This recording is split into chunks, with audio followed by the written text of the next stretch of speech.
All right.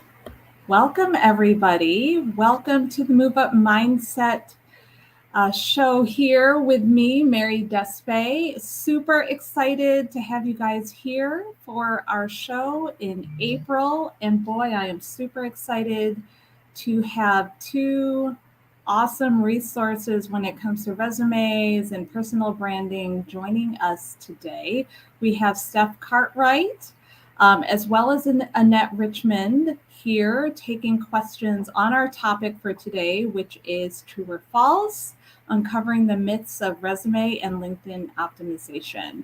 So, as we get started, I would love for those of you who are watching, feel free to drop a comment, say hello, where you're tuning in from and such. I certainly hope that, and my phone is ringing. I certainly hope that you can, answer or ask any questions that you have for us and join in on the conversation. But to get us started, I'd love for both of you, Steph and Annette, just to kind of give a brief intro, a little bit about your backgrounds before we jump in. Steph, do you want to start? Oh, sure. Okay. I was just gonna say, I was like, you want me to go first? My name is Steph. I'm a certified professional resume writer. I also work on LinkedIn profiles and job search planning for my clients. I've been running off the clock resumes since 2014. And uh, yeah, you can find me on LinkedIn, Instagram. I that's me. Awesome. Thank you so much. And Annette? I am a personal brand strategist. I help my clients stand out from their competitors by helping them be 3D in two-dimensional spaces like LinkedIn. So most of my clients are executives and entrepreneurs who are either wanting to move up in their career or wanting to find potential clients. And I've had my business since 2014 as well. And before that, I was a recruiter for a couple of years, and also I worked as a magazine writer. So that's me. About the year 2014. Well, I didn't start my business officially until 2013, but same idea. Very close to you all. Just for those of you, my name is Mary Despe. I'm a recruiter and as well as career coach these days lately, working with talent all over the place and landing and attracting the opportunities that they desire. And, the topic for this today's live is really something I think is I was super excited to have both of you on because as a coach, I get a lot of questions in working with clients about the best strategies and ways to present themselves to a future employer, to attract attention from those involved in the hiring process. And I'm sure you both know that there's a lot of advice out there, good and bad. And, I wanted to take this show to kind of go into some of the popular, I mean, I don't know if I guess you could call it advice that's out there and kind of debunk it. Do you agree with it since you guys are the experts and just weighing in on that? And just, answering any questions that might be coming in from those watching. I know that a few people had emailed me ahead of time. They couldn't make it, but so, we could probably jump in with some of those questions. But before we dive into some of the popular questions and comments out there about advice, I guess I'll start with both of you to give, if you were to say there is a thing out there that you hear about advice, you know, how to maximize and optimize either a resume or LinkedIn, that you absolutely cannot believe people are spreading this as truth, like you totally disagree. If you could just narrow it down to one thing, what would you say for yourselves would be the one bit of advice that drives you absolutely up the wall? Annette, I guess I'll start with you. Oh my goodness, my head is swirling. There's like so much. I'm sure Seth feels the same way. Hmm. So I guess if I want to say one thing, it would be that you don't need to worry about your LinkedIn profile. You just put a little bit of material up there and set it and forget it, and that's the end of your time on LinkedIn. Yeah, That's I have a great. lot in my mind right now, but I think the one that is the most common that I can't believe is still a concern in 2023 is, doesn't my resume need to be one page? Oh, I yes. I Hmm. I mean, I was torn between that one and asking about fonts because I was even on a podcast and they asked me that, and I was just like, why are we asking about fonts? Like, why is that even a concern in 2023? But I get it. There's so much outdated and just not the greatest information out on the internet. So I can understand why those are questions still being asked. But I think, yeah, the 1 or 2 page resume one is one that I still hear. Yeah, no, they're all really good bits out there that, I've actually wondered myself and I've heard a number of people kind of say these things as well. It's good that you bring up font stuff because along the similar lines, like people recently within the last few weeks are like, I can't, they were just freaking out about color on their resume. And they're like, I'm never going to be found. And I was like, oh, is that really a thing? I had no Yeah. idea. I mean, I get it like with an actual paper copy of a resume and it's like busy and you don't want too much of that. But like, yeah, so it's just interesting to hear that. So, okay, well these are good questions, I think, to start with. So okay, so one of the things that I wanted to share were just questions just from sessions with the different clients I've been working with that have been discussed as far as best practices. I do want to say that there is a question that a lot of job seekers want to. I think it's really helpful to hear your advice, just because you're familiar with these tools. But, there are many resume scanning mechanisms and tools out there that say that they can help job seekers avoid the bots or get into the ATS applicant tracking system without any problems. Like get found, or else you'll be cast out, and no one will find you. So okay, maybe that's a little dramatic, but speaking to resume scanning tools, I guess I'm curious to hear both of your opinions on are they good things? Are they bad things? When are they helpful? When are they not, kind of things? So either of you, whoever wants to start. Steph, do you want to start and then I'll pick up, or you want me Sure, to jump in? happy to. Okay. I deal with a lot of these concerns as well, especially from clients coming to me, or I guess job seekers before they're my clients coming to me asking about particularly JobScan. Um, I want to start by saying I do promote JobScan and I do think it is a very useful tool. But what I've found over the years are job seekers are getting way too concerned with that match score and the percentage, the all the red lines throughout the report saying what they're doing wrong, and they're taking it to, I don't want to say literally, but they're focusing and prioritizing it far more than they should. I think it's a great tool if you're applying for a project manager job and you don't have the words project management anywhere on your resume. You probably should be using JobScan just to kind of learn about keywords and how to integrate them into your resume. But to really feel like it's the letter of the law for how your resume needs to be written and what needs to be on there. I mean, I've done experiments with it even, and a lot of the keywords are fluff that don't actually impact how a recruiter is using the software to narrow down applicants. So it can be very helpful as a baseline if you've been out of the job search for a really long time, but I really caution people to not take it so seriously.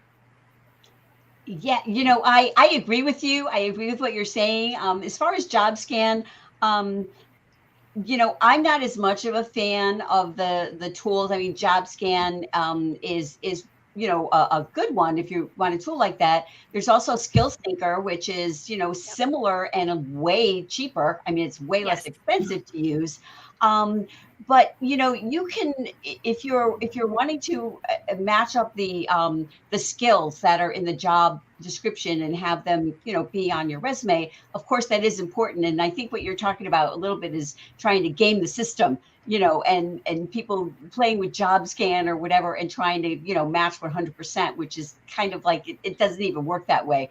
But there's even tools like a character count, which, there's a couple of different websites that are free. You can put the job description in there and it'll tell you all the words in there, or word art. There's things like that that'll pull up words that are free for people who are like want to do that and are on a budget. But it is important, as you say, to have those keywords on there. And, I sometimes people don't think about that until they do look at the keywords. I was working with a client several years ago, and budget development, budget management was very much in the job descriptions that he gave me, but it was not on the worksheet. And so I didn't have it. And I just messaged him and said, oh, by the way, this is here. Oh yeah, I do that. And people just don't think about it. And so we just added that in there. So I think we're pretty much on the same page, but I think the main thing is not to be like over tweaking your resume to be just about the keywords. Yeah, I would say I agree, and it's a great relief that I hear you both say these things because I feel this way when clients come to me and they're saying, I incorporated all the recommendations and I'm at 100% match of the description and my resume, and I'm not getting calls still. So, they're like, what's up with that? And, the idea is, what I love about these tools is that it does bring an awareness of like, okay, here is a position. Is what you are using to market yourself, is it directly connected and telling, similar story that this is what you're looking for? I do like that because I think sometimes people just kind of come up with a resume. They may not necessarily realize how much the job market is very, I hate to say matchy, but it is very driven by what is the position and how do these incoming documents match up, right, to some degree.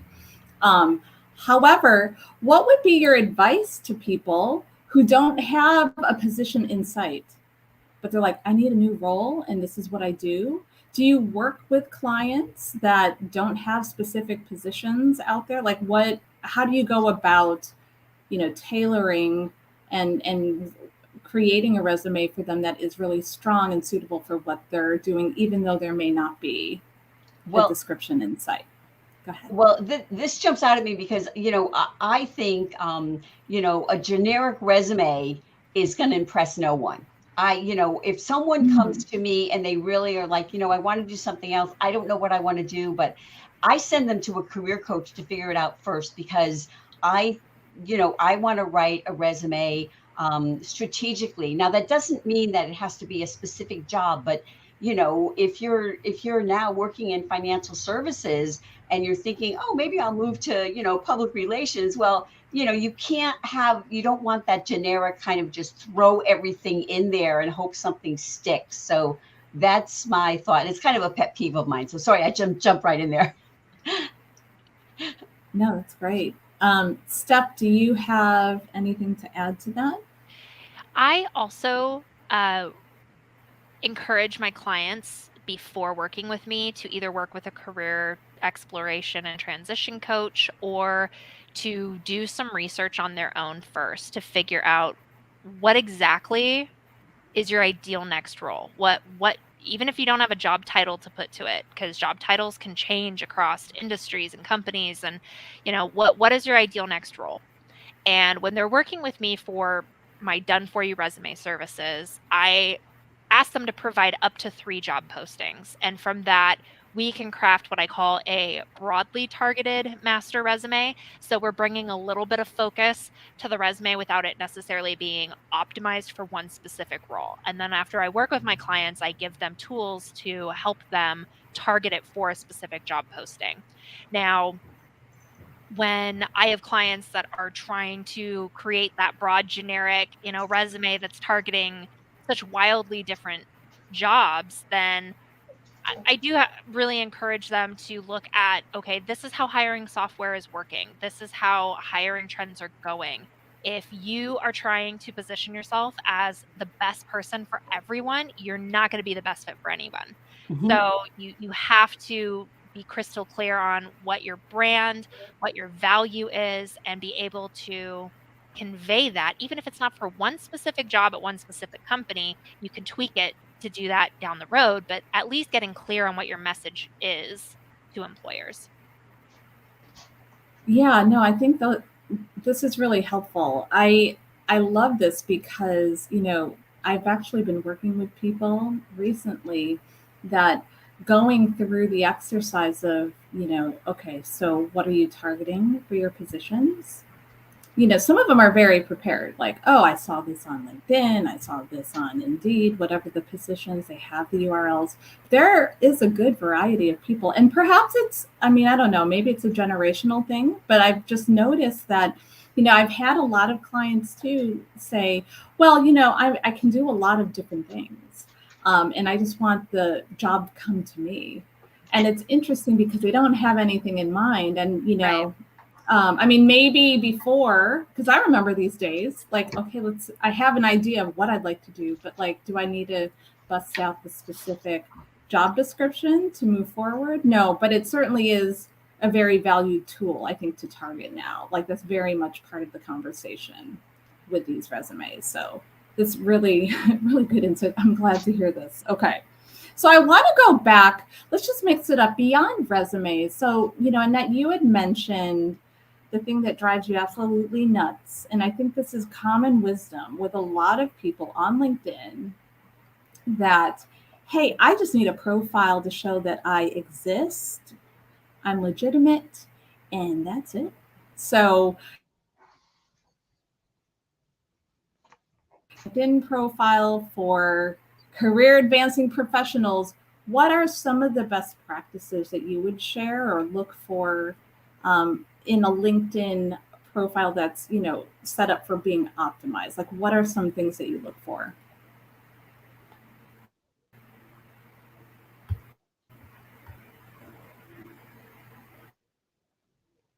We're all so polite. Nobody wants to speak. Okay. Okay. I'll jump in on that. So, Okay. some of the things that I see on LinkedIn profiles, and I always think of LinkedIn as like Google for people. So if you have a website with no information on it, you're not going to come up very high in search. And the same thing, Mary, you're a recruiter, you're on LinkedIn all the time. If you have a barely there profile, you're not going to come up very high in the recruiter search. And it's like, how many hours are they going to be looking at, for candidates till they finally get to you? So, but some of the glaring things that I see are like an about section where they have, a couple of paragraphs that's like a third person bio, like, oh, Annette Richmond is a blah, blah, blah. And who wants to read that? Nobody. Or they're talking about their employer. It's like all about the company. So, and just the skeleton bit and the things they don't have, like the banner. And, I could talk forever about this, but I think I can step back right now. No, those are good ones to start us off with. Steph, do you have similar passions and a passionate response like Annette on LinkedIn profiles? Yeah, I'm a big fan of LinkedIn. I know that the approach you take, as a service provider is different than a job seeker to some degree, but it really is about figuring out what are your strengths, what problems can you solve for whoever it is you're trying to attract with your LinkedIn profile. And I think one of the elements that is always missing is they're worried so much about keywords and search terms that they forget to add the human element to their profile. And so, yes, you definitely want to have your targeted, job titles or keywords in your headline, but what's going to make it what I call clickable? What's going to make them want to click it and learn more about you? It's going to be that human element, either that thing that you excel in, that thing that you do, and that translates also into the about section. So once you're there, why should I read more of your profile? What is it about you that makes you the person I'm looking for on LinkedIn or someone I want to network with? And making it conversational, but not making it so, I mean, I know with resume writing, you want to write tight, you want to write succinct and very professional. You don't have to do that with LinkedIn. You can definitely be more engaging and conversational to attract people to want to converse with you on the platform. Um, so, filling out a bare bones profile with details that make them want to keep reading and that bring the human element to the keywords, I think is really important.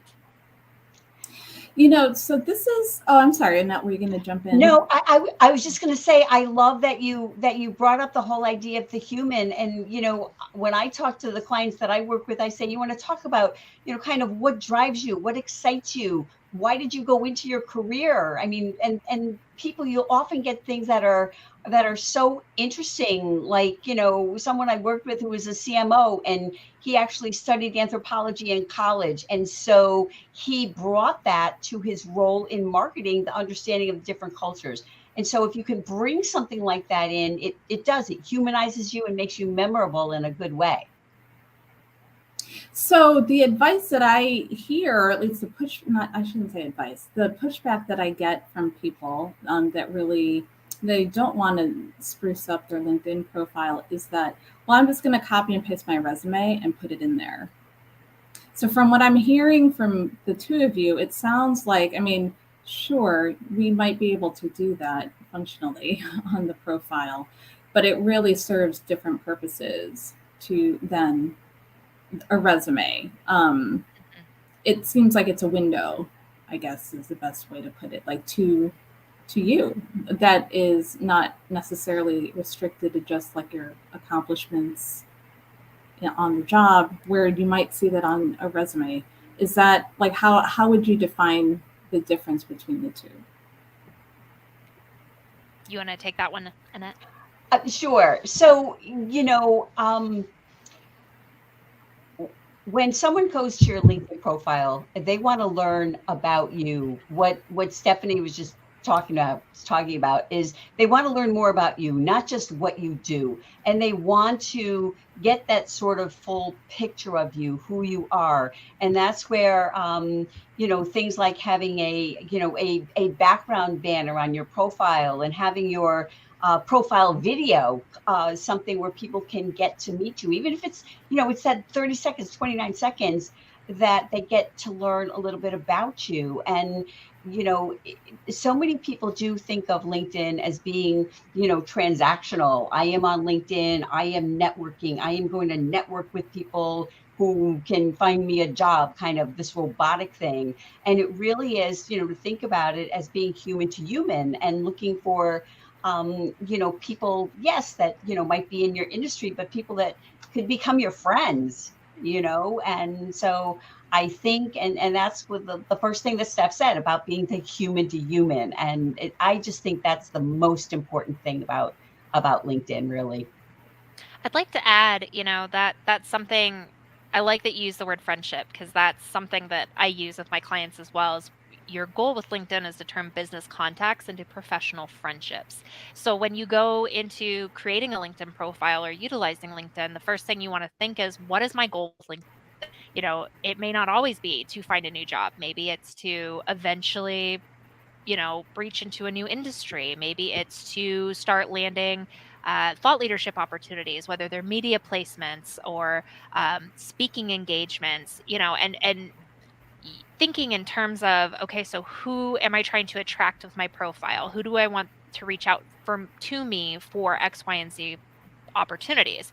And then utilizing LinkedIn in that way. Okay, so who are the contacts I should make, and what should I be talking to them about? It's not just this open blanket networking that you're doing. It's being intentional with your time and how you're going to spend your time in your search or on the platform itself. Yeah, these things are really good reminders because it's not just the messaging, the wording, the presentation of your profile. I mean, super important, but it's also, yeah, just taking it that step further in thinking about like, how am I behaving on the platform? How am I interacting with people? I tell clients there are tons of ways for everyone to show who they are in ways that feel natural to them. If video is not your thing or sharing a post every single day, that is okay.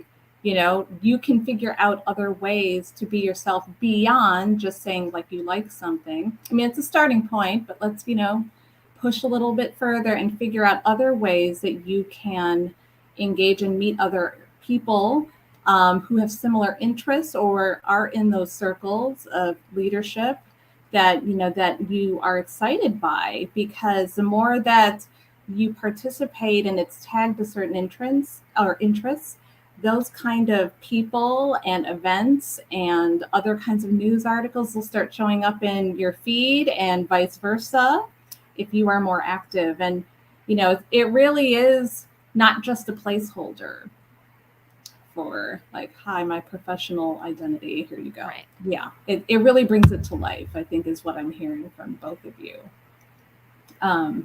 Awesome. Okay, so I do want to switch gears a little bit, but interestingly, I feel like this kind of goes hand in hand with what Steph had said at the beginning of the show. So, this whole bit about the brevity of resumes and just, it has to be one page, Okay, so that in itself is something. But I want to pose this question, or something that comes up often with job seekers who are pretty experienced. They have 20 plus years of experience. They are very worried about coming across as, quote, too old,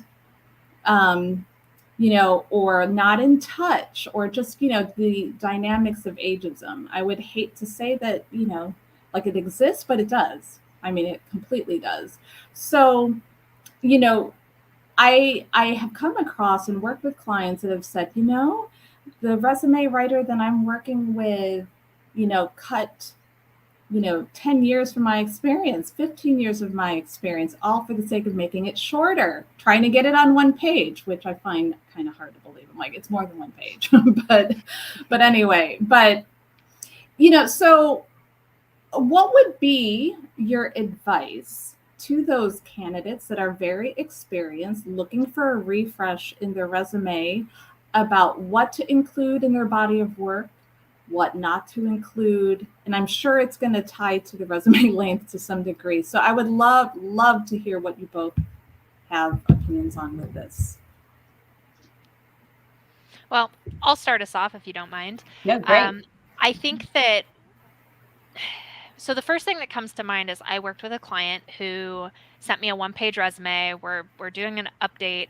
And as we're going through the process of learning his background, I realized how much he had cut from it for the sake of getting it onto one page. I mean, these are real valuable pieces of information that are going to help separate him from other applicants. And he cut them all because he was told it needed to be a one-page resume.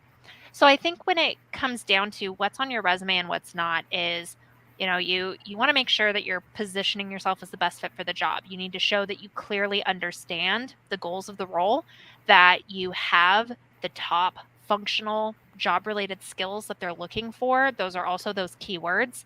And then that you are not just going to be able to do the job, but really thrive in it and achieve goals that they're expecting you, or maybe not goals, outcomes, results that they're expecting from you. So you're not summarizing your entire career in a document. What you're doing is picking and choosing the details that align with what that particular employer is looking for in that role, and really making sure it's easy to skim to find those details that are going to separate you from other applicants as quickly as possible. So whether it's a one-page resume or a two-page resume, I mean, I've worked with clients that have held the same job at the same company for 15 years. They don't need a two-page resume.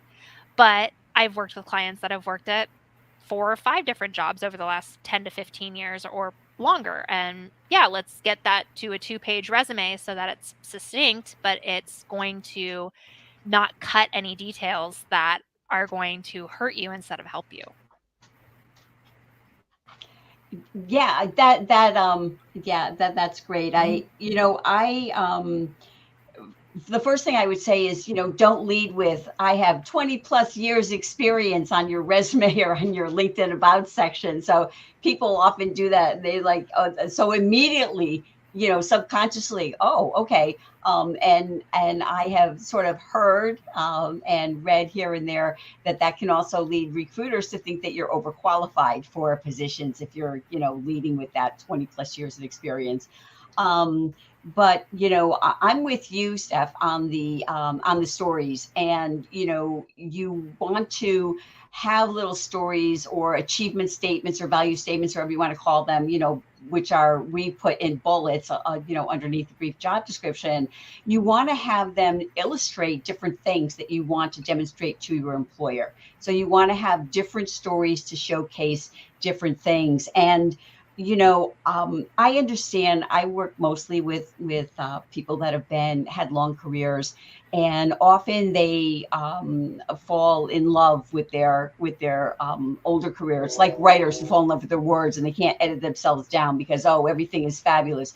And but the thing is, I think of a resume as being like a funnel with the most time spent on the current and most recent positions and less.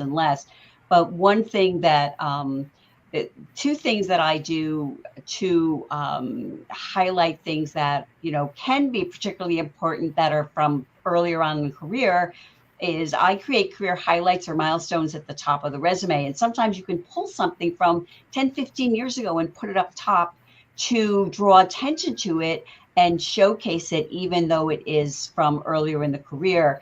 And, I also, because you can't go on forever, is have a selected earlier career section where you can highlight different roles and sometimes even like one line of something specific that you accomplished at that role that is relevant to your target position.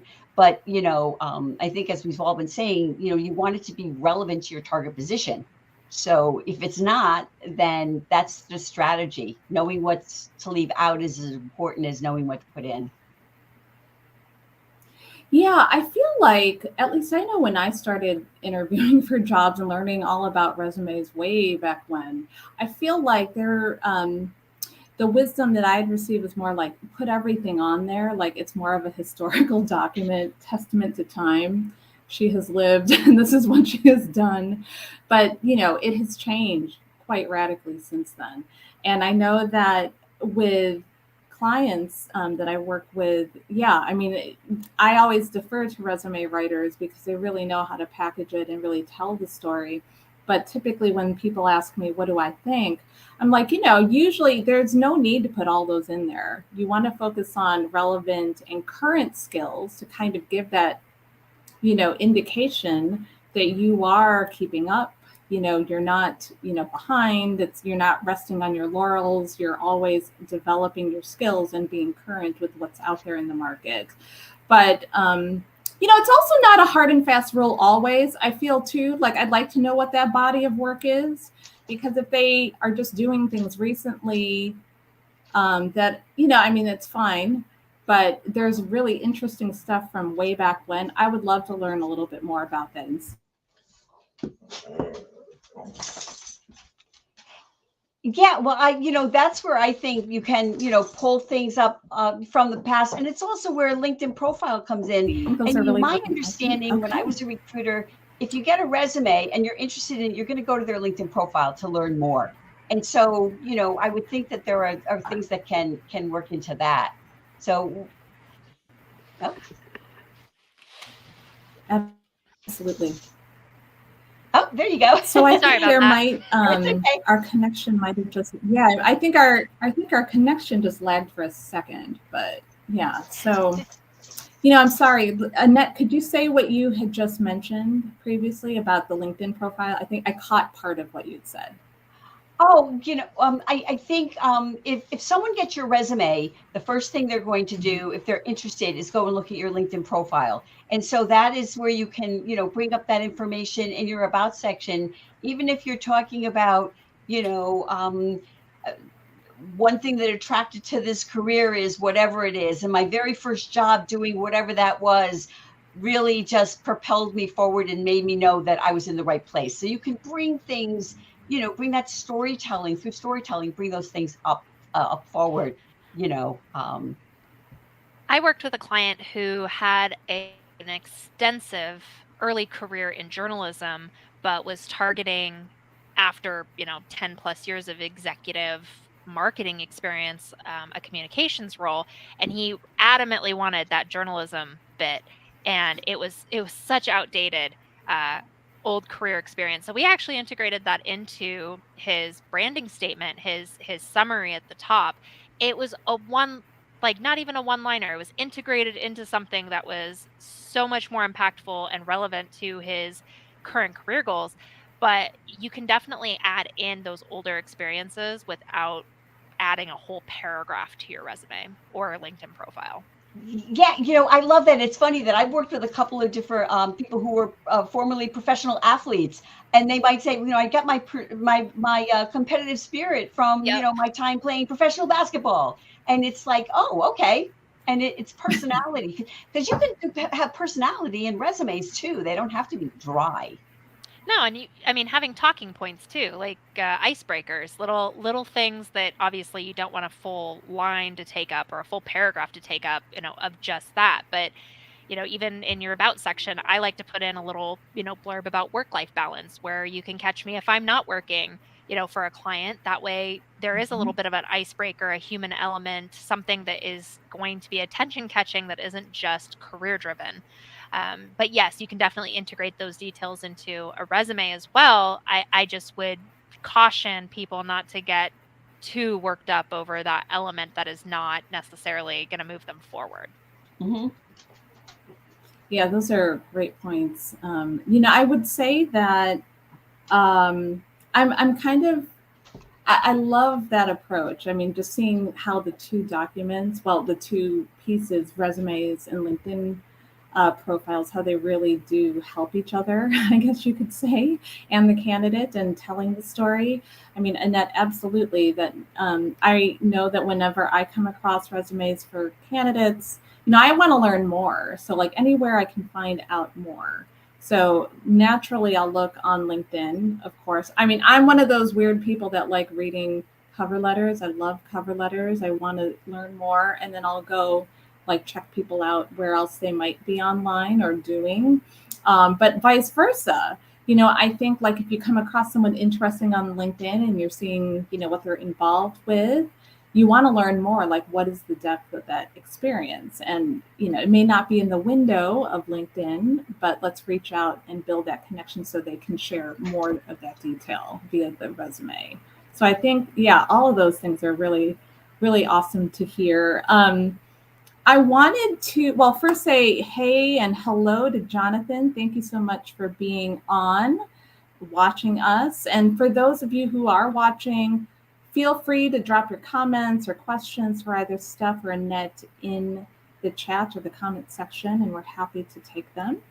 I want to talk about some parts of really the resume that I think is kind of, it's interesting to still hear these things, but I want to address the topic of formatting and just like good advice and document types and stuff like that, there's been all sorts of wisdom and not so much wisdom on the internet. But, is this true or false? Like Word resume templates are the best. They're ATS friendly, no problem parsing. They're awesome.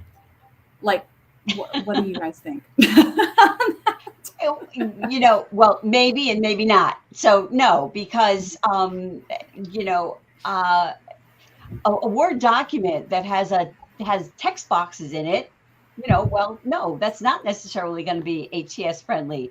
And I will just say I use a lot of like color and charts and graphs and things like that, but it's all in understanding if you're creating an Excel chart that you need to turn it into an image so that the ATS does not see it. And you also have to have the information in your chart in the body of your resume. So it's just understanding. There's a lot of things you can do with format where your resume will still be ATS friendly or compatible, but it's a matter of knowing how to do it. So the idea that, as you said earlier, there is no absolute really, except that, you can't have spelling errors when in a lot of this stuff. It depends. A lot of it depends. I also would add that it depends on who's creating a template. I've done some research on templates because I've created templates that I sell to my clients. They are Word templates, but I take a much more minimalistic approach to layout and design. But I've done some research on this and found that the majority of online resume templates were designed by international graphic designers. And that's not a problem, except they often are not considering the employment laws and discrimination concerns that we have here in the United States in like what information they add to it, such as a photo to a resume or, you know, personal information that can be used in discrimination. And so that's a concern that a lot of people don't think of. I would even go so far as to say, see if your resume template is being designed by someone who's worked in recruiting, someone who is a certified resume writer or branding specialist, someone who is familiar with how ATS works, how other hiring software looks at documents. And I know that's a lot of research for people to do, but it makes a huge difference if your resume is not even being looked at because it's got elements on it that are not what someone in, say, the US in hiring is wanting to see on a resume. Yeah, that is an excellent point. So I did want to just say we have a couple of comments or questions in the chat. So Sabrina, thank you so much. So Annette, she has a question. I know you touched on this earlier, but what would be the top 5 things a job seeker should have or maintain on an optimized LinkedIn profile? I think you kind of covered some of these, but yeah, like Okay, well, I'll give a couple, and then I'm sure Steph can add a couple as well. So I would say that it's important to have your LinkedIn profile filled out completely and not have a skeleton so that you will come up in a recruiter search. Make sure that you have a headshot that actually looks like you and it's not like 10 years old or Photoshop, so it doesn't look anything like you. And one thing that I will add too is, personalize that LinkedIn URL. That's something that people forget. And, it takes 5 minutes to do it. And I think that's one of those things that can make people look dated, unsavvy, is if they don't have that because someone looking at it doesn't know that they just didn't bother, or they just don't even know that they should do that. Plus a personalized LinkedIn URL looks so much better on a resume. So those are my 3 things that I'll pop in. So what I know there's more. Yeah, Steph, what do you think? I would like to add something I've noticed more recently is if you're making a transition, do a quick audit of your skills section. Take out the keywords, the skills that have nothing to do with what you're targeting, and put in the ones that do. Because I've done a couple LinkedIn updates for clients and I'm going through, they've got 50 skills. That's fantastic. You can add up to 50 skills. We removed at least 40 of them because they had nothing to do with the career that he was targeting. They were from his career 10 plus years ago. So you definitely want to take a quick audit of your skills section. What can I take out? What can I put back in? Don't be afraid of removing a skill that has a bunch of endorsements. Endorsements don't weigh that heavy to the system. I mean, they look great from a branding perspective, but you can always get more endorsements. So that would be one way to optimize your profile. Another would be to remember that every section of your LinkedIn profile is searchable. So if you can elaborate on skills as individual projects that maybe you don't want to elaborate on in your experience section, or volunteer experiences.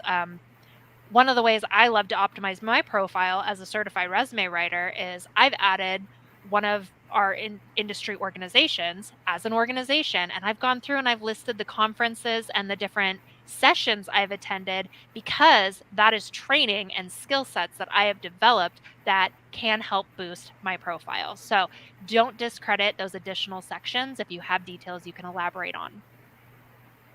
Oh, I love that. And can I just add one thing? The featured Of section. course. The featured section, I think, is one Yes. of the most underused sections on a LinkedIn profile. So if you have certificates or awards, you can put images of those in there, and it can help promote you to potential employers, and it also kind of jazzes up your profile too. Makes it look cooler, I think.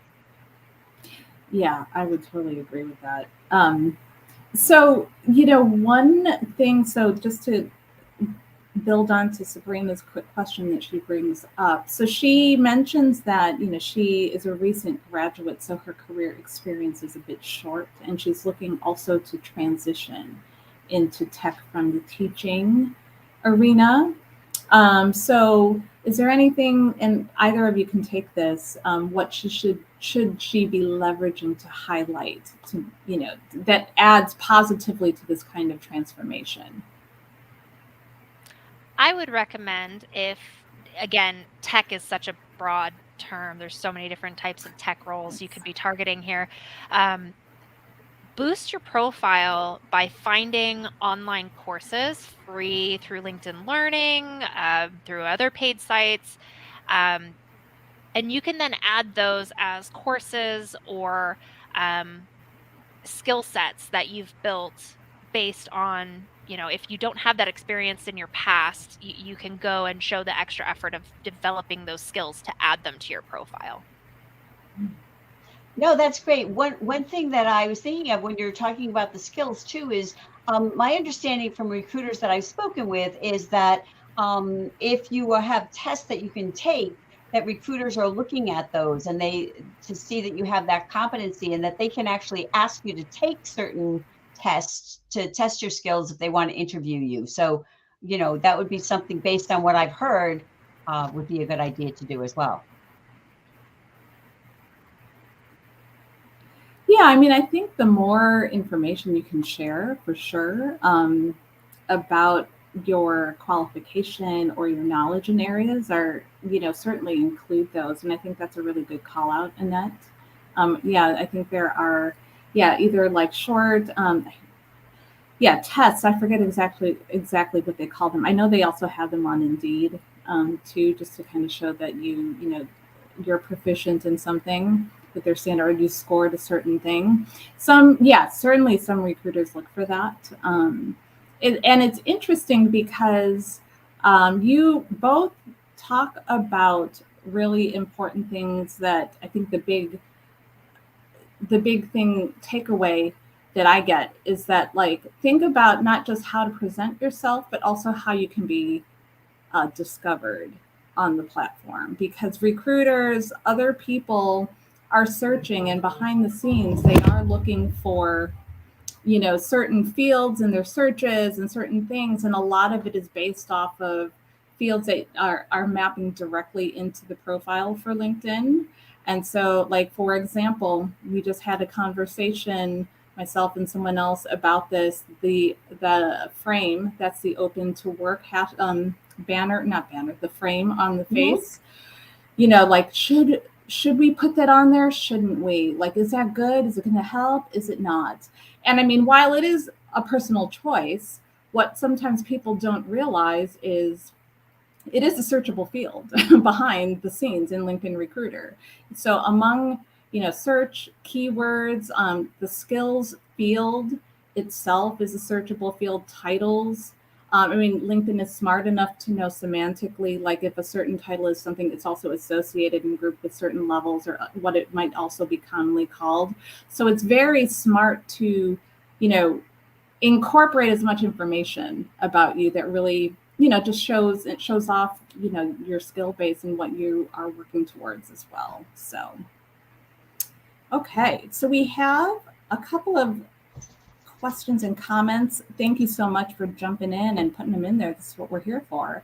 Okay, so let's see. So Jonathan's question, what are some of the big no-nos when it comes to building your LinkedIn profile?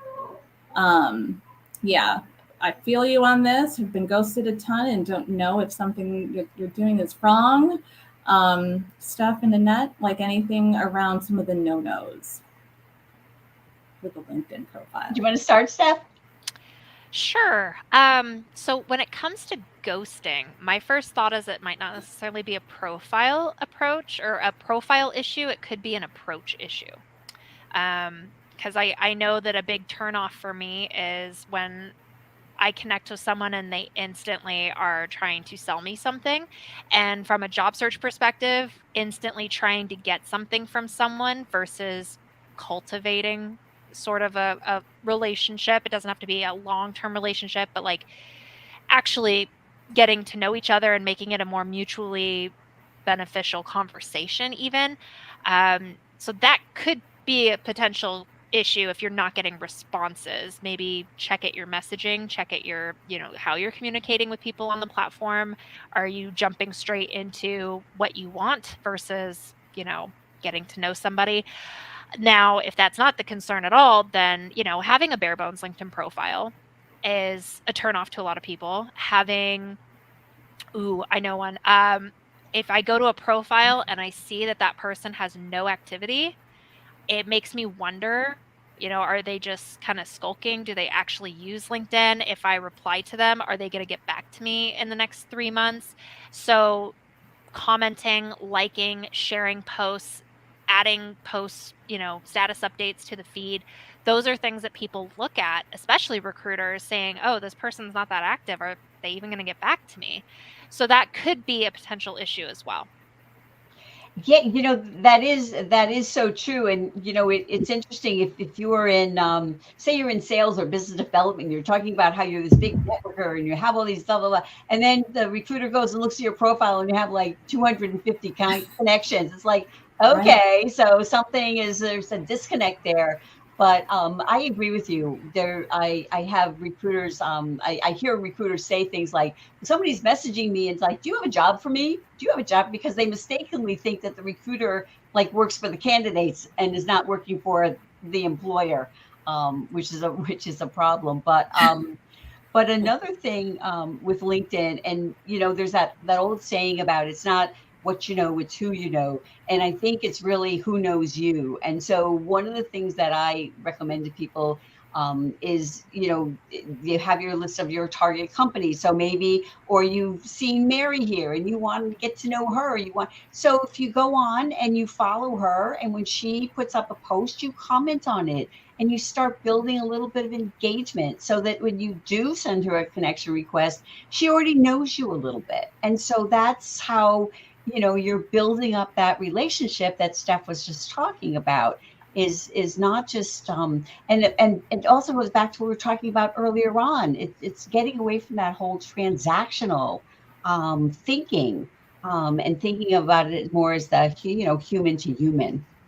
Yeah, you wouldn't go up to someone at an in-person networking event and instantly hand them your resume and say, I'm looking for a job. What can you do for me? Yeah, so right. You can't treat LinkedIn that way either.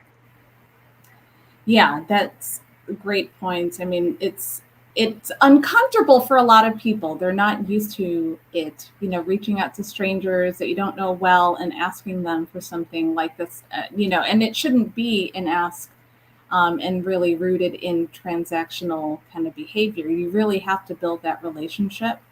And I think because not a lot of us are practiced at it, I mean, unless you're in business development or you need it for your own business, it's a different story. For job seekers, it is a little awkward. But I mean, just like getting to know people, it's the same kind of thing. You don't just hit them heavy, like with your ask when you're first meeting them. So taking a similar toned down approach and just, getting to know people. I tell people that you don't have to strike the sale or land the job in your first message to someone. I mean, it takes many nudges and back and forth. And a lot of it shows up with how you're interacting with them as well. I mean, you can only control that. You can't control how other people will respond to you or not respond to you. You can just keep going, being positive, doing your thing, sharing as much as you can. And, I think in time it will pay off. But yeah, the ghosting, I mean, I just feel like it's a combination, like both Annette and Steph were saying, that it's not just about what your profile is looking like. I mean, everybody in this market is pretty overworked and just really running on fumes. And, we can give some grace to a degree, but also I think it's helpful to just be reminded of that, like it's not necessarily about you, but just what else is going on out there. So, I really appreciate all the comments here. I know that we do have a comment, and it kind of gets back to what we were talking. Should it align exactly? And it looks like in the comments that there is some situations where employers might pick up like there's a discrepancy or it's a little different on the LinkedIn than on the resume. I think from our previous conversations on this, we were talking about that the two work hand in hand. The resume gives a lot of detail and substance and that extra meat about a person's experience. But the LinkedIn is really, that window to their human side, what you want to share. It's the platform in itself operates as a way to engage, and it really brings that paper or, digital resume to life. They get to see all those things in practice potentially. So, I would say if an employer is wondering, like, oh, the dates or the experience doesn't match up with what's on LinkedIn, I would just say, yeah, I mean, it's real. I wouldn't say this, but it's not meant to be an exact matching exercise. It's really just to share, a little bit about your background so that they can understand and, just expanding a bit more when you're actually sitting down live with the individuals. Do either of you have additional things to say on that? Well, I will say that I think the dates should match. And as far as something like the title, now, titles change depending on the company. So, on your resume, you may just have the title that you have at your company, but on your LinkedIn profile, you might have the title you have at the company, but you might expand upon that and, sort of build out your title because you have some extra space there. But the only thing that I do tell people is to, have the dates line up just to not raise any red flags. A colleague of mine taught me years ago to always thinking about eliminating the no. And so if there's something that might make someone say, I don't think so, to kind of not go there to fix it so it's not like that. So that's how I think about the dates. I also agree. I think dates should line up. I think that we sometimes have to get creative with how we market job seekers' experience, especially if, here's an example, because I don't want people to misunderstand what I'm saying by being creative. I recently worked with a client who has had so many to present experiences because he's on board of directors, he's a volunteer, he's got a organization that he founded while he's been a C-level executive at this organization. So in that situation, what do you put first on a resume versus what do you put first on a profile? Do certain experiences need to be in a separate, not work experience section, but an additional leadership section on a resume, whereas you don't have that much control on the LinkedIn profile? You might have to put it under experience or organizations, or you have to get a little creative with placement of things. One of the experiences he really wanted on his LinkedIn profile, even though the dates said it so it should be higher up, it was so much less relevant to what he was using his LinkedIn profile to target. So I advised him to move it down because it wasn't necessarily going to serve with his branding like other experiences would. So while I do think dates should match, and I do think that the titles shouldn't be misleading where you're claiming a certain career level here, but on your resume, you're actually a much higher or lower career level, I think you can be a little creative with where things are, Mhm. resume versus LinkedIn profile. Yeah, those are really good call outs. So we are fast approaching the end of the show. Boy, that flew by so quickly, didn't it? And As in, I'd like to just hear from the both of you in closing. This was really great dialogue. I'd love for you to share where people can follow up and be in touch with you. Anything you want to share about what you're doing these days. So, yeah, Steph, would you like to tell us? sure. I have been transitioning back into working on my business since becoming a new mom last July. So I am working one on one with clients less, but I am still on LinkedIn. I am still on Instagram. I am still working on some digital products that will help my clients. That maybe can't work with me directly because of my availability, still make moves in their career. I will drop the link to my LinkedIn profile in the comments once we get off of this call so that people can connect with me and see what's going on in my business and also more about what I'm working on. But I was really glad to be a part of this LinkedIn Live with you. And so thank you so much for having me. Yeah. No, it's awesome. And Annette, how about you, my friend? So, well, you can certainly find me on LinkedIn. I'm on LinkedIn every day. You can also find me on TikTok. I don't do much on Instagram, but I love video, so I kind of go where I can use my video. And certainly, please do feel free to connect with me. Mention that you saw me here on Mary's show, and I'm happy to connect with you. And one thing I will mention is that I also do a weekly LinkedIn Live show. It's 11 o'clock Eastern on Thursday mornings every week. And so I have people like Mary and Steph come on and chat with me about whatever their topic is, the expertise that they want to talk about. So that's a great, it's great fun for me. I think Mary would agree. It's always so much fun to have people on your show and you get to meet them and know them a little bit better. Yeah, no, and I would say that we were talking a bit before. Like, I have not met either of these wonderful women in person. I mean, Annette and I met on Clubhouse a few years back, Yep. and Steph were just meeting live the first time. I mean, so networking and building these relationships, I mean, it's a thing, people. I mean, it really is, and it's really helpful and powerful when you're working on your resume and your LinkedIn profile. So feel free to reach out to all of us, and thank you all for attending. And we're out in 3, 2, 1. Thank you.